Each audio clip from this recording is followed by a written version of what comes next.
Hizmet Abdulin.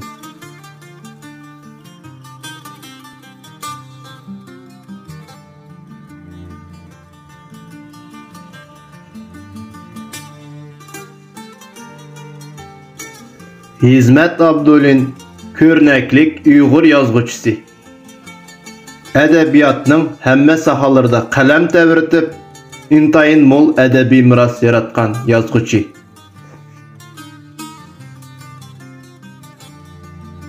Hizmet Abdulinning poema ve balladları Anayet, Davutcan, Babilan, Ata-bala diyalogi.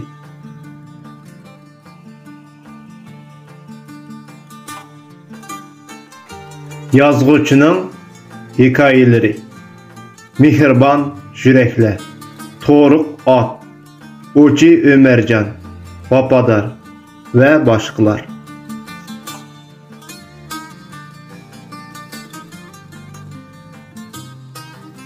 Onun povestleri Jıllarga cevap, Köçken Yıldız, Vahap Damçı'nın oğlu ve başkalar.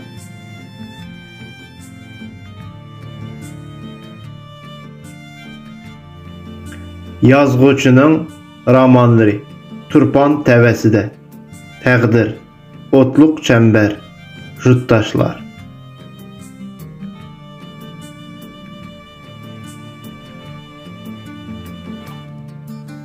Hizmet Abdulinning drama eserleri Yarkent Navası, Lutfullah ve Şavqun.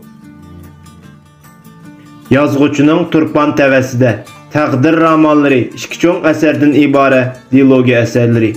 Bu eserlerde ötken əsrinin 50-60 yılları tarihi vatanımız Şərqi Türkistanda yüz bergen vakiyeler təsvirlənген. Yazgıcı Yurttaşlar romanında Uluq Vatan uruşu yılları, cəng meydandaki küreşni ve arka septiki xalqının hayatını təsvirləydi. Yazgıcı Hizmet Abdulinning Otluq Çember romanında Uyghur Orxon xanlığı devrideki vakiyeler hakkında hikaye kılınıdı. Xalqımızın tarixini, edebiyatını bilginiz gelse kanalımızga izleyin. Diqqətinizə rəhmət.